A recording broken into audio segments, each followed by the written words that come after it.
টিনের চালে ঝুমঝুম শব্দ। বৃষ্টির এই ছন্দ অন্যবেলা বেশ লাগলেও এই মুহূর্তে ভয়ঙ্কর লাগছে পদ্মজার। এক একটা বজ্রপাত আরও বেশি ভয়ানক করে তুলেছে পরিবেশ।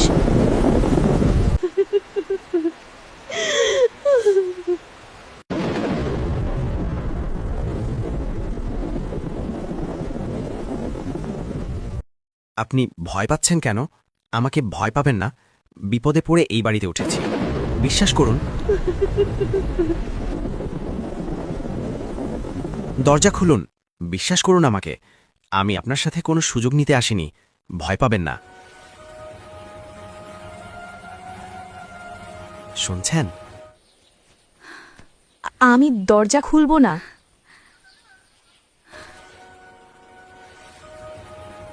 আচ্ছা, খুলতে হবে না। আপনি ভয় পাবেন না, প্লিজ। আপনি চলে যান। বৃষ্টি থামতে দিন। হঠাৎ বৃষ্টির জন্যই তো আপনার বাড়িতে ওঠা। আমার বৃষ্টিতে সমস্যা হয়।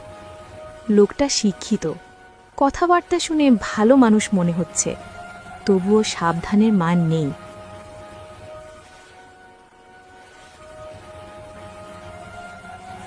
শুনছেন? বলুন। আপনার নাম কি? ডাক নাম বলুন। পদ্মজা। সুন্দর নাম। আমার নাম জিজ্ঞাসা করবেন না? জানি। কিভাবে? আমাকে চিনেন? না, কিছুক্ষণ আগেই নাম বললেন। তখন তো ভয়ে কাঁপছিলেন। নাম শুনেছেন? বাব্বাহ! শুনছেন? শুনছি। আপনি কি এরকমই ভীতু? আমার সাহসিকতা প্রমাণ করানোর জন্য এখন বের হতে বলবেন, তাই তো? বেশ কথা জানেন তো।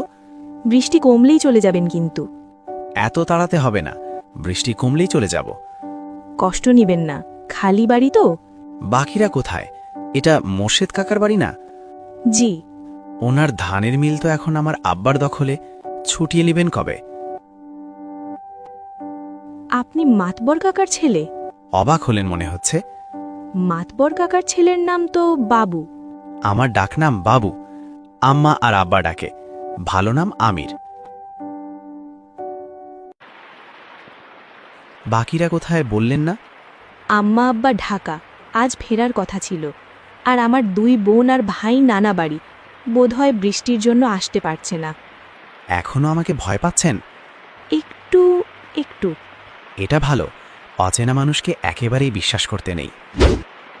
বাসন্তী ভ্যান থেকে নেমে সামনে এগোলেন। মোর্শেদের বাড়িটা তিনি চিনেন না, তাই কোন দিকে যাবেন বুঝে উঠতে পারছেন না।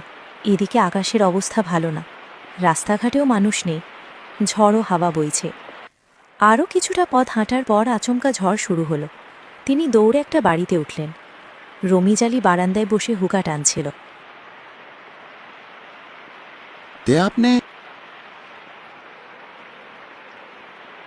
হুট কইরা মেঘখা নাইয়া পড়ল তো। কার বাড়ির যাইতেন? মোর্শেদের বাড়ি।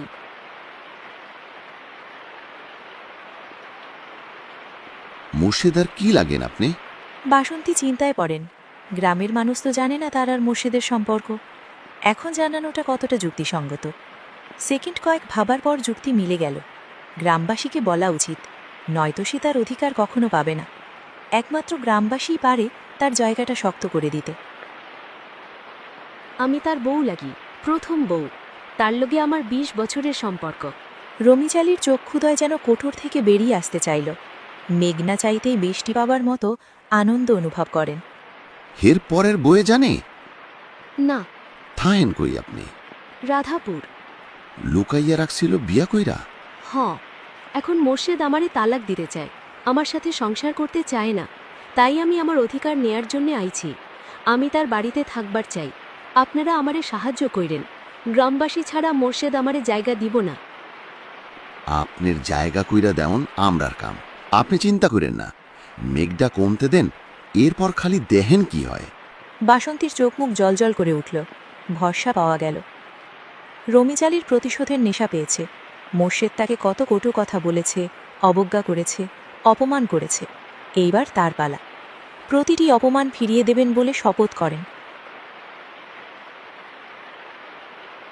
আপনি বুইয়া থাকেন, আমি আরো কয়েকজনকে লইয়া আইতাছি। রমিজ আলী খুশিতে গদগদ হয়ে বেরিয়ে যান। সঈদ, রজব, মালিক কামরুলকে নিয়ে ফিরেন। সবার হাতে হাতে ছাতা। কামরুল আটপাড়া এলাকার মেম্বার। গ্রামে কোনো অনাচার হলে তা দেখার দায়িত্ব তার। তাই তিনি মাথার ওপর বজ্রপাত, ঝড় নিয়েই ছুটে আসেন। পদ্মজা উসখুস করছে। টয়লেটে যাওয়া প্রয়োজন। প্রস্রাবের বেগ বাড়ছে। এভাবে আর